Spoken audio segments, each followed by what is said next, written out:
there are things that are happening, and there's aspects within the community that are changing. Some people might say for the better, some people may say for the worse. I feel like certain changes are happening or for the worse, and there are certain changes happening for the better. I just think we need more changes that are happening for the better than the worse, because I feel like it's the inverse right now. There are more changes happening for the worse than the better.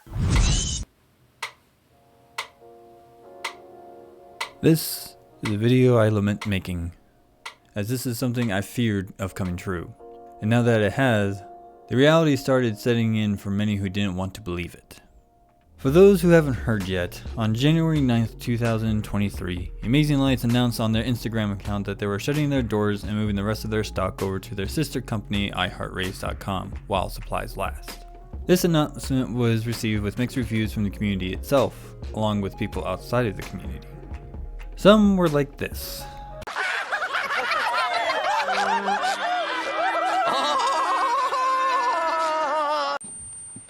Others were like this. And the rest were like this. Okay, could someone please explain why people care about this? To many newcomers who entered into the community after 2016, this means very little, or even nothing at all, to them. Which I will concede to as understandable, but it is our duty for those who have been here from the early days to help them understand how much of a serious loss this is for us, and how much this impacts the integrity of the community as a whole. So let's talk about it.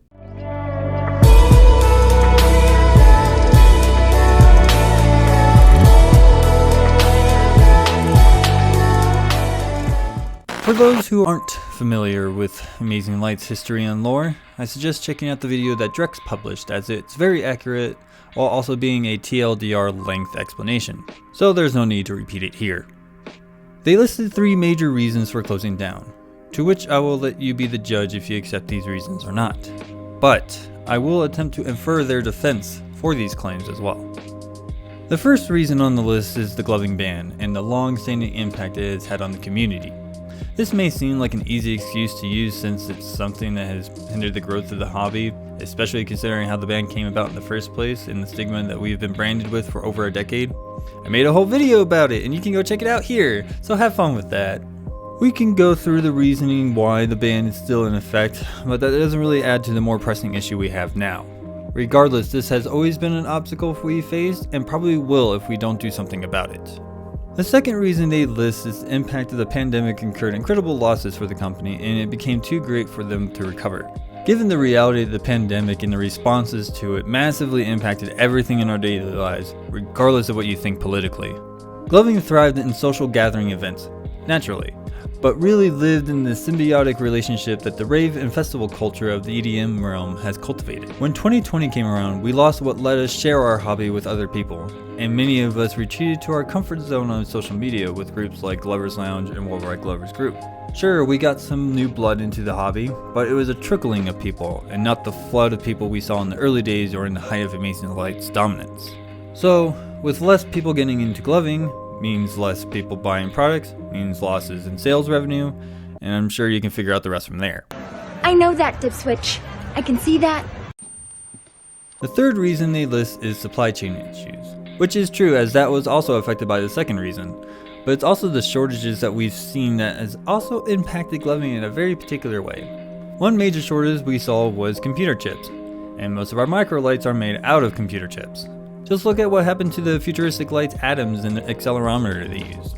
If they were to make them now, they would have an MSRP of over $400 in order to just recoup most of the cost of the materials. That's a lot of nuts! Granted, the Spectres use a different type of accelerometer than the atoms, but that's besides the point. The other part of this is how much our microlights come from overseas, which makes it even worse to even keep stock up on the shelves when our distributors are affected by lockdown restrictions. Kinda strange that these shortages impact us immensely than others, but that's the reality of the situation. Regardless of how you feel about the company, their departure from the community has massive implications and threatens what we as a community have built and fostered for over a decade. And if we're not careful, we will lose everything that means anything to us.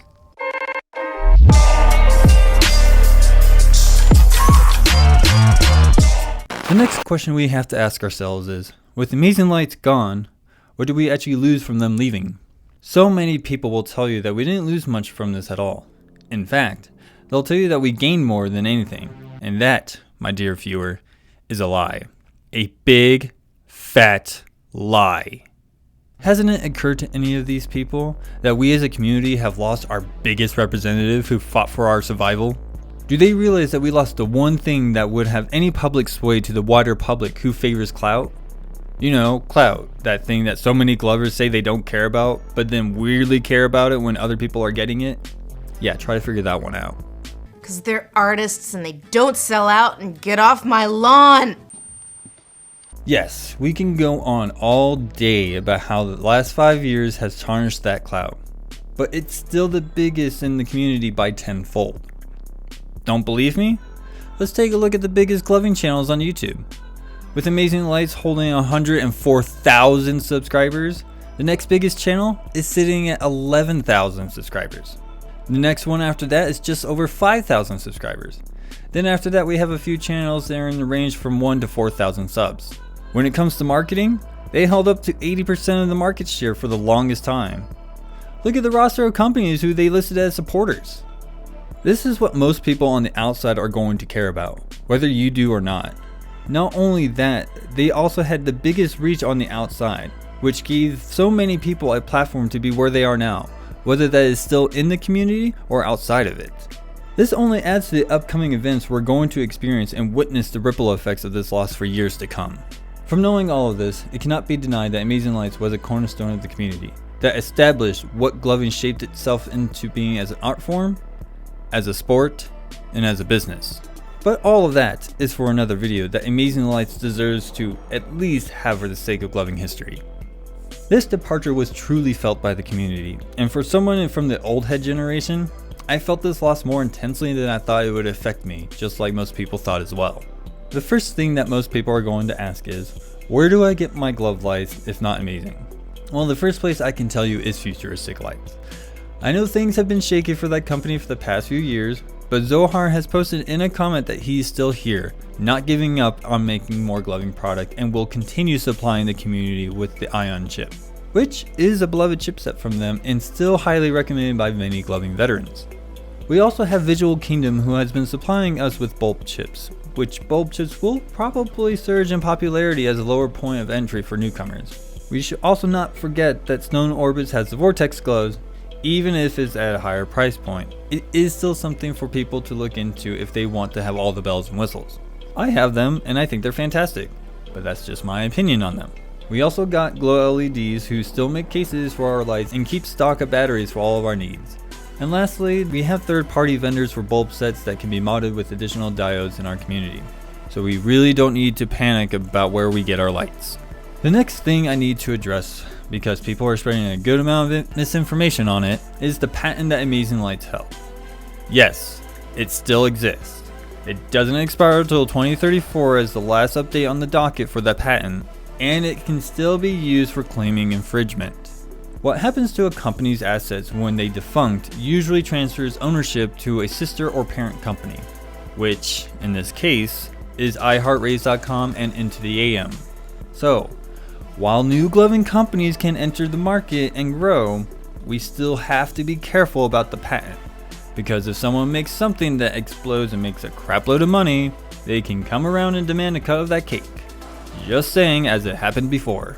With those major questions aside, now we must confront what our community is facing before the jokes of the hobby is dying becomes a reality, just like how Emazinglights dying did when so many people thought otherwise. What comes next for us will depend on what we do as a community now. The time for talk is over. The time for action is now.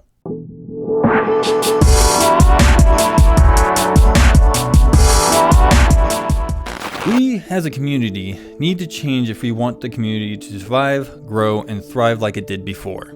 It's time to start taking ourselves seriously and unite together to preserve our community, nurture it, and keep it alive. People will tell us that it's impossible, but look at what Emazinglights did for us, and what it fostered among thousands of people who felt the same love for gloving. There will be people who will just antagonize the ones who are trying to do something about this, accusing them of selling out their art and clout chasing. To which they should say, "This isn't about me."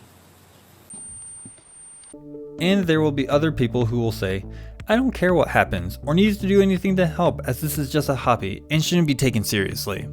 To those people, I only have to quote Seth Green. For once, this is not about you. The question that comes next is, what do we need to do as a community now? There are many things we need to do as a community, but the first and foremost thing we must absolutely do is to set aside our differences and our egos and work together to keep things from falling apart even further than it is now. Our community has always had a competitive mindset when it came to how we interact with each other, and been that way for a very, very long time. However, we now face oblivion if we don't fix the problems that our community has. All this bravado of gloving superiority isn't going to mean squat if everyone is gone. So why persist with your selfish delusions of grandeur if it means the death of the thing you so claim to love? If you don't want to take this seriously or put in the work that is needed here and now, then step out of the way for the people who not only do, but will put in the work. This doesn't mark an end of an era. This is the end of the first age of gloving.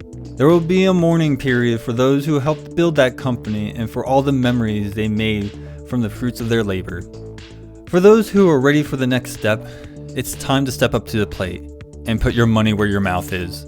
Newer glovers and young veterans alike, now is your chance to take gloving to the next level. You can take it outside of the trap that is Glover's Lounge and put it into the eyes of the public. It's up to you all to take up the mantle and evolve the art. It will be a lot of hard work, but you do have the older generations here to help you through it. We owe it to you to support you if we want to see the very thing that we love continue to grow, and we would do what we can.